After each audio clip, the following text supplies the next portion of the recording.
At my baby's first birthday party, something happened that no one who was there will ever forget. Right as we were about to cut the cake, my husband's ex-girlfriend stormed into our backyard like a hurricane. She pointed straight at me, her voice trembling with rage, and screamed, "She's not the real mom!" For a moment, the world stood still. The music cut out. The conversation stopped. Every pair of eyes turned to me, holding my baby girl in my arms. Ellie looked up at me, completely innocent, just happy to be surrounded by balloons and cupcakes. I tightened my hold around her tiny body and smiled, not because I wasn't hurt, but because I knew something Vanessa didn't. We were ready for this moment. My husband Carter had gotten the DNA test results weeks ago, sealed in an envelope tucked away just in case his ex ever tried something this insane. And now, here we were, in front of our family, our friends, and even our neighbors who peeked over the fence, caught in the middle of a scene I wouldn't have believed if I hadn't lived it myself. Vanessa didn't just accuse me of lying. She attacked the heart of everything we had built, our family, our daughter, our future.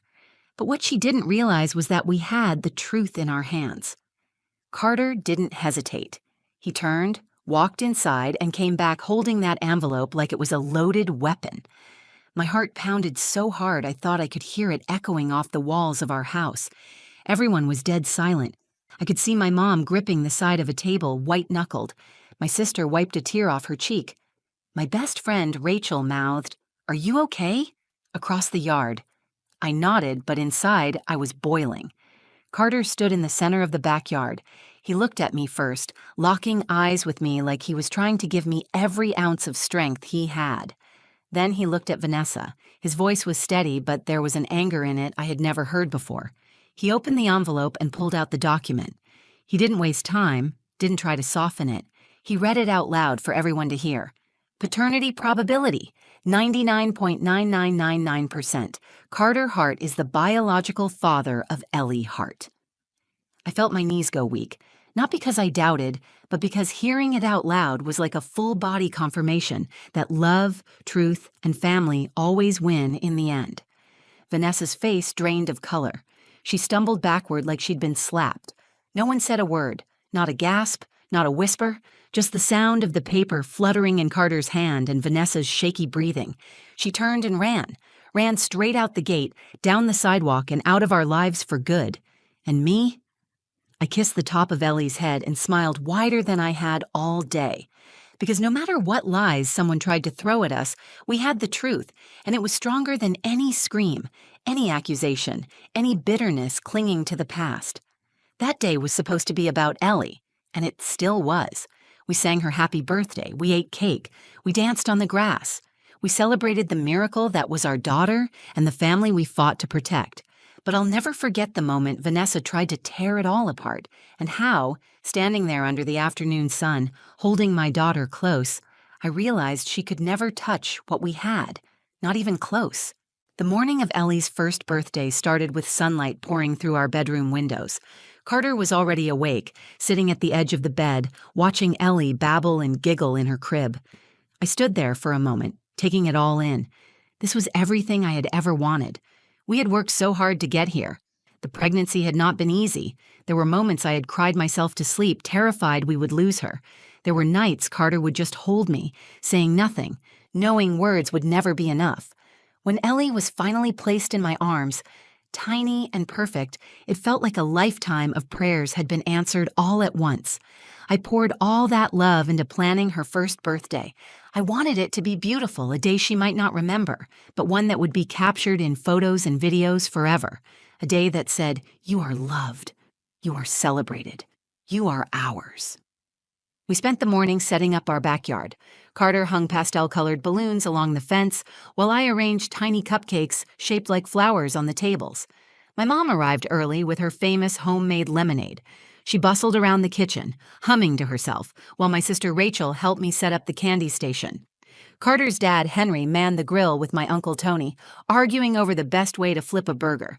The whole place smelled like sweet frosting and sizzling meat, and every time I looked around, my heart swelled a little bigger. This was family. This was home. As guests started arriving, Ellie clapped her hands and bounced in her little pink dress. She had no idea the party was for her, but her joy was contagious. Kids ran through the backyard with bubble wands. Adults lounged under the string lights Carter had spent 2 hours hanging perfectly across the yard. For the first time in a long time, I felt completely at peace. I watched Carter lift Ellie high into the air, making her squeal with laughter. I watched my mom chase after the toddlers with a wide smile on her face. I watched Rachel lean against the fence, flirting shamelessly with one of Carter's friends. Everything was perfect. At least, it was until Carter's phone buzzed. I saw him glance down at it, his smile faltering for just a second. His thumb hesitated over the screen before he slid it into his pocket. He caught my eye and gave me a reassuring smile, but I knew him too well. Something was off. I walked over to him and brushed my hand against his. "Everything okay?" I asked quietly. He squeezed my fingers. "Fine, just a spam text," he said, but he would not meet my eyes. I let it go. It was Ellie's day. I wanted nothing to steal even one moment of her happiness. Carter kissed my forehead and said he was going to help his dad with the burgers. I stood by the gift table, straightening a few boxes, and tried to shake the strange feeling building in my chest. My mom came up behind me and put her arm around my shoulders. "You made such a beautiful day for her, Lila," she said warmly. I leaned into her, letting the comfort of her words settle my nerves. "Thanks, Mom. I just want everything to be perfect for her." She kissed my cheek. "It already is." Looking around at all the people who loved us, I believed it. I had married a man who adored me and our daughter. We had a home filled with laughter and memories. We were surrounded by family and friends who had watched us struggle and celebrated our triumphs.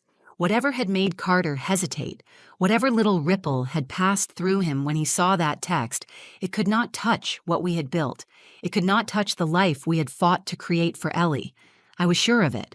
So when Carter called everyone to gather near the table for the cake cutting, I smiled as wide as I could. I held Ellie in my arms, feeling her tiny hands clutch at my dress, her laughter bubbling against my chest. I kissed the top of her head and whispered, "Happy birthday, baby girl. You are so loved." I had no idea what was about to come through that gate. I had no idea that in just a few minutes the perfect world I thought was solid and safe would be challenged in a way I had never expected. But even if I had known, I would not have changed a thing about that morning, because it was real, it was ours, and it was worth fighting for. The backyard was buzzing with excitement as Carter lit the single candle on Ellie's tiny smash cake. The flame flickered against the late afternoon sun, and everyone gathered around, phones in hand, ready to capture the moment. I held Ellie close to the cake, laughing as she reached out with chubby fingers to grab it before we could even sing. "Wait, baby girl," I said, brushing her hand back gently. "You have to hear the song first." Carter cleared his throat dramatically, making the kids giggle, and started us off with a loud, proud, "Happy birthday to you." Everyone joined in, voices filling the backyard with warmth and love. I felt Ellie's excitement as she bounced in my arms, squealing and clapping. I looked around at the people surrounding us, and for a moment my heart was so full it hurt. That was when the gate creaked open. The singing faltered as heads turned toward the sound. Standing in the doorway, framed by the white picket fence and the fading sunlight, was Vanessa Monroe. She wore a tight red dress, heels sinking into the soft grass, blonde hair whipped around by the breeze. Her face was twisted into something ugly, anger, jealousy, and something else I could not name. For half a second, nobody moved, nobody spoke.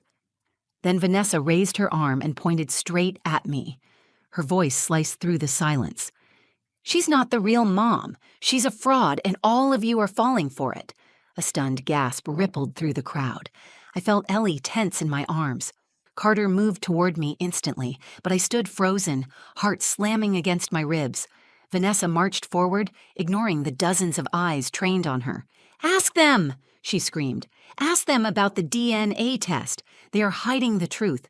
She is lying to all of you." Murmurs broke out among the guests. I caught snippets.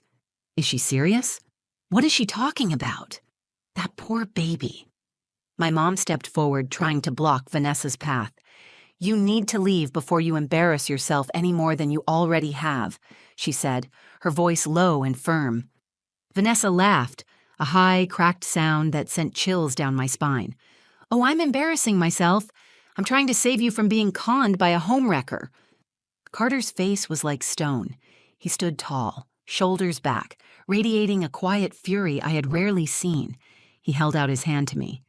"Give Ellie to Mom," he said in a low voice. I nodded, heart pounding so loudly I barely heard myself whisper to my mom, "Take her, please." As my mother carried Ellie away, shielding her from the chaos, I turned to face Vanessa fully. I refused to shrink. I refused to show even a flicker of fear. "This is Ellie's birthday," I said, my voice steady. "You will not ruin it." Vanessa smirked. "Oh, I think I already have." Carter stepped between us. "Get out, Vanessa, before you regret this even more than you already will." She folded her arms, digging her heels into the ground like a child throwing a tantrum. "Not until everyone knows the truth," she spat. "Not until you admit you are lying about that baby being yours." The blood drained from my face, but I stayed rooted to the spot. I thought about every moment of fear during my pregnancy. I thought about every night Carter and I had prayed for Ellie to make it into the world safely. I thought about the first time she smiled at me, the first time she said, "Mama," the way she reached for me whenever she was scared. I knew the truth, and no tantrum, no lie, no desperate scream from a bitter ex could take that away from me. Carter turned back to me, his eyes asking a question without words. I nodded once, a silent agreement that we were done playing defense. It was time to end this, here and now. He looked out over the stunned crowd. "You all deserve the truth," he said, his voice clear and steady, "and you're about to get it." He walked toward the house, his shoulders tense with purpose. My hands shook slightly, but I held my head high. My mom moved closer, ready to shield me if necessary. I could feel the weight of everyone's eyes on me, friends, family, neighbors, all wondering what was about to happen. I stood there, alone in the center of the backyard, as the air thickened around me. It felt like the whole world was holding its breath, waiting for the next move. And deep down, I knew that once Carter came back with that envelope, nothing would ever be the same again. Carter disappeared into the house, and for a long moment, nobody moved. I stood frozen by the gift table, hands curled into fists, trying to steady my breathing. Vanessa paced across the lawn like a restless animal, glaring at me with pure hatred in her eyes. Every second stretched unbearably long. My mom stood beside me, her hand resting lightly on my back. I could feel the tension in her fingers, the rage she was holding back. Rachel had picked up Ellie and was rocking her a few steps away, whispering soothing words in her ear. My daughter, innocent and perfect, had no idea her first birthday had turned into a battlefield. I would not let Vanessa win. I would not let her ruin what we had fought so hard to build. I turned my body slightly, facing the crowd, forcing my voice to stay calm and strong. "I know this is not what you came here for," I said, "but I want you to hear the truth too." Vanessa let out a sharp laugh. "The truth? Please, the truth is standing right here and none of you want to see it." Ignoring her, I continued. "Weeks ago, Carter and I decided to get a DNA test." Gasps rippled through the backyard. I heard someone whisper, "Why would they need to do that?" Another voice muttered, "This is insane." I raised my chin higher. Not because we doubted each other, not because there was ever a question in our hearts, but because Vanessa has been harassing us for months, spreading rumors, threatening to show up with so-called proof that Ellie wasn't really ours. I could see some guests nodding, their faces twisting in sympathy and anger.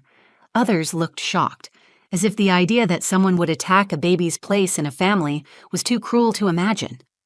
"She wanted to destroy what we have," I said, voice steady. "But instead, she made us stronger. She made us determined to never let hate and bitterness touch our daughter's life." Vanessa's face turned an ugly shade of red. "You're a liar," she hissed. "You manipulated him. You trapped him." I took a step toward her, feeling the power shift beneath my feet. "Carter and I chose each other. We chose this family, and nothing you say will ever change that." At that moment, the sliding door opened. Carter stepped back into the backyard holding a single white envelope. His face was pale but resolute, his jaw tight with the kind of anger that burns cold and clear. Everyone turned to watch him. Even the children stopped chasing each other, sensing that something heavy and important was about to happen.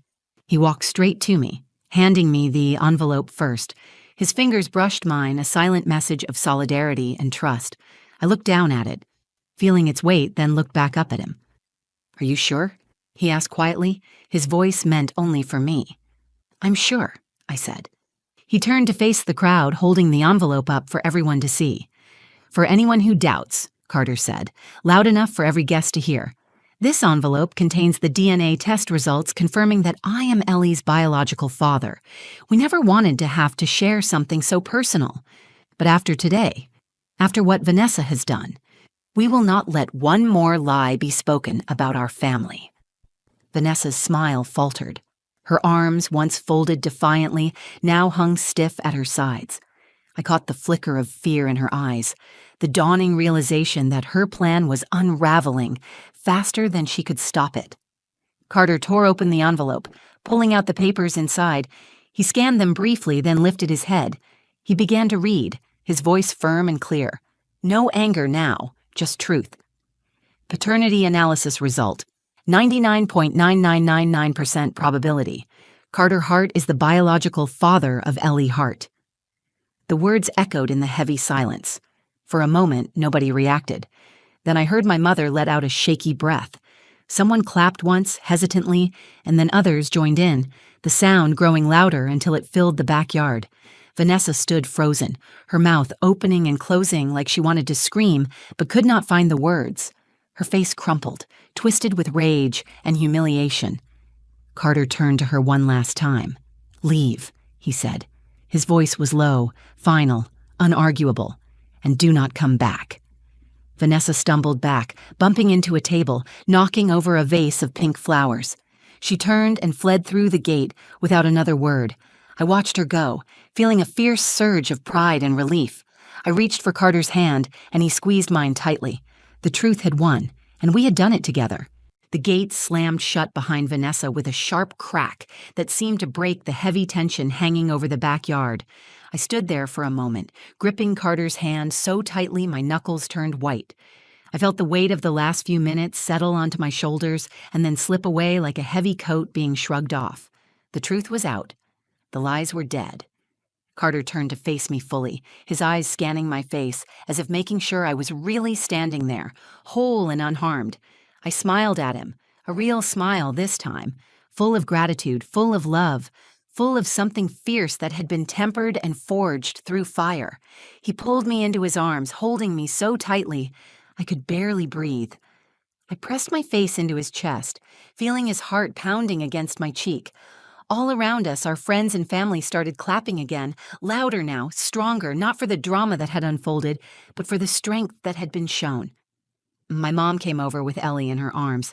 She was still wearing her little birthday crown, a frosting smudge on her chin, completely oblivious to the storm that had just passed over her world. I reached for her, needing to feel her weight in my arms. As I pulled her close, Ellie laughed and clapped her hands, and I could not help but laugh with her. Her innocence was a shield, a reminder that no matter what darkness tried to seep in from the outside, she was safe, she was loved, and she was ours. Carter kissed the top of Ellie's head and then kissed mine. "I am so sorry she did this," he whispered. "You have nothing to be sorry for," I said. "We stood together. That is all that matters." Around us, people started picking up where they left off. My Uncle Tony reset the flowers that had been knocked over. My sister Rachel wiped her eyes and went back to the snack table, determined to salvage the party. Carter's dad pulled the grill back to life, flipping burgers with a little more aggression than necessary. I watched them all with a heart so full it felt like it might burst. They had seen the worst, and they stayed. They had witnessed something ugly, and they responded with love. Carter called everyone's attention again. "I know this has been a wild afternoon," he said with a half smile, "but this is still Ellie's day. So let's sing her the happiest birthday song she has ever heard." The second round of Happy Birthday was louder, stronger, and filled with a kind of fierce joy that had not been there before. Ellie smashed her hands into her cake as everyone cheered, frosting flying everywhere. She squealed with delight, and the sound washed over me like the sweetest music I had ever heard. I sat down on the grass with her, not caring about the frosting or the dirt, letting her smear pink icing across my arms and laughing harder than I had in months. Carter dropped down beside us, getting just as messy, letting Ellie shove a tiny handful of cake against his cheek. The camera flashes went off again, but this time the smiles were bigger, more real, not posed for show, but born from survival, from choosing joy in the face of hurt. Later, after the last guest had left and the backyard was littered with half-deflated balloons and forgotten party favors, Carter and I sat together on the porch swing, watching the sun set behind the trees. Ellie slept in my arms, her breath soft and even. Carter ran his fingers through my hair. "You are the strongest woman I have ever known," he said quietly. I leaned my head against his shoulder. "I did it for her," I said. "For us." We sat there for a long time, saying nothing, just holding each other and the life we had fought to protect. Vanessa's attempt to destroy us had failed, not because we had perfect lives, but because we had something she could never take away. We had truth, we had love, and we had a daughter who would grow up knowing that no matter what anyone said or did, her place in this family was unshakable. That was the real victory. That was the real gift. The next few days after the party felt like waking up after a storm. The sky was clear again, but the wreckage had to be picked up piece by piece. Carter and I spent Sunday morning cleaning the backyard, sweeping up fallen balloons and rinsing cake off the patio. Ellie napped peacefully inside, exhausted from all the excitement. At first, we worked in silence, moving around each other with quiet efficiency. Then Carter paused, leaning on the broom, and looked at me. "You know," he said, "this was still one of the best days of my life." I smiled and wiped my hands on a towel. Mine, too. It was not because everything had gone perfectly. It was because when things went wrong, when someone tried to break us, we did not fall apart. We held tighter. We stood taller. We chose love over fear. That was the lesson that stayed with me long after the party was over. Family is not just about biology or paperwork or even about perfect celebrations. Family is about standing beside each other when it would be easier to run. It is about fighting for each other when someone tries to tear you apart. Later that week, Carter filed a restraining order against Vanessa. It was not a decision we made lightly. Part of me wanted to believe she would feel enough shame to stay away on her own, but we had to be realistic. We were not just protecting ourselves anymore. We were protecting Ellie. The day we filed the paperwork, I sat in the back seat of the car while Carter ran into the courthouse. I watched Ellie sleeping in her car seat, her tiny chest rising and falling with each breath. She was so small, so unaware of the battles being fought for her sake, and that was exactly how it should be. When Carter came back to the car, he looked relieved. "It's done," he said. "She is legally banned from coming near us." I let out a breath I had not realized I was holding. "Good," I said. "Good for Ellie." We drove home in a comfortable silence, the kind that only exists between people who have weathered something hard together and come out stronger for it.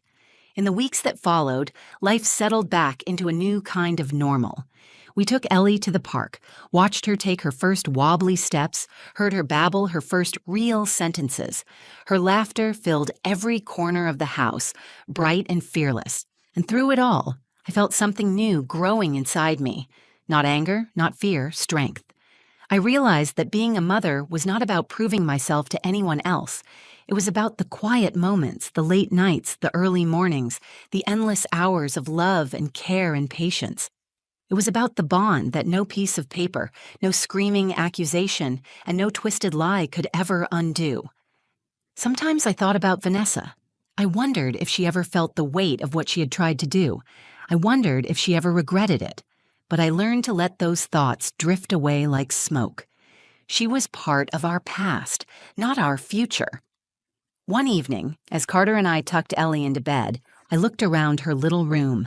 The walls were covered in soft murals of animals and stars. Her bookshelf overflowed with storybooks. The rocking chair in the corner still creaked, the same way it had when I first rocked her there, tiny and new. I bent down and kissed her forehead. She stirred and mumbled, "Mama," before sinking back into sleep. I stood there for a long moment, watching her, feeling a deep, unshakable peace settle over me. Vanessa had tried to shout lies into the middle of our lives, but the truth had stood taller. Love had stood taller. And in the end, Ellie would never remember the shouting, the chaos, the ugliness. She would only remember the laughter, the love, the family who had wrapped her in a circle of safety so strong that no one could break through it. As Carter and I closed her door and headed down the hall hand in hand, I knew, without a doubt, that we had won something far more important than an argument. We had built a home that even the loudest scream could not shake, and that, more than anything, made me proud to be her real mom. Thank you for listening to our story. It was not an easy one to live through, but standing here today, I would not change a thing. Every struggle, every test, every moment of doubt brought us here. Stronger, closer, and more grateful for the family we have.